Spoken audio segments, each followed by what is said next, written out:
You know, Oscar Wilde once said, "I regard theatre as the greatest of all art forms. It's the most immediate way that one human being can share with another human being a sense of what it really is to be human." As one of the most celebrated playwrights of his time, of course Wilde was going to say that he loved theatre, but he's not the only one. Theatre has captivated the hearts and minds of audiences all across the world, and like many things in Western culture, theatre had its origins with the Greeks.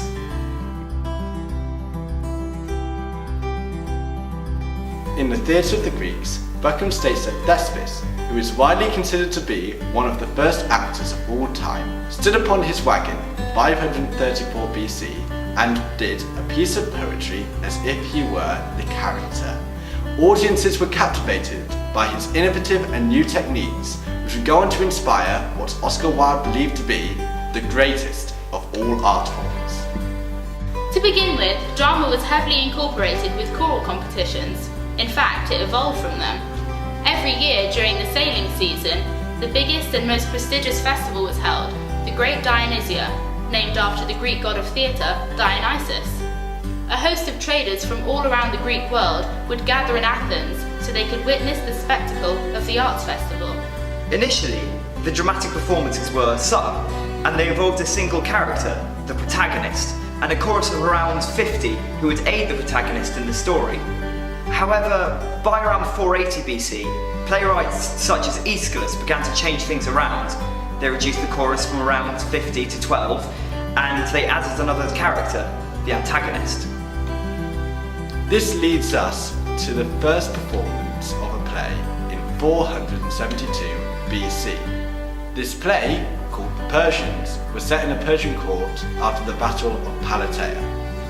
Aeschylus' pupil Sophocles continued his work, adding a third actor into the form.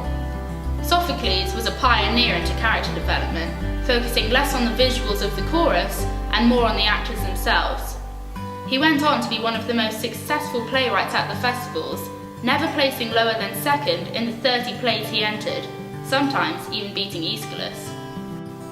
Sophocles also penned the last remaining Greek trilogy, the Oedipus trilogy, part of which, Oedipus the King, was highly acclaimed by Aristotle in his dramatic analysis, the Poetics, the first dramatic analysis of its kind.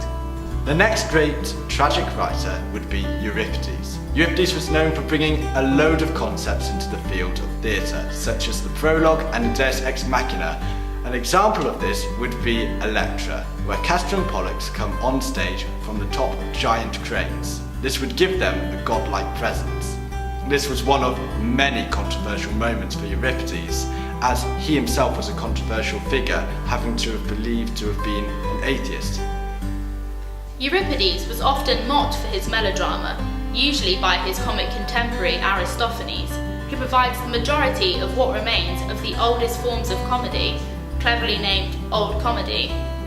Specialising in surrealism, the comedy of the time mocked current or past events, in a way that now resembles Monty Python or Spike Lee.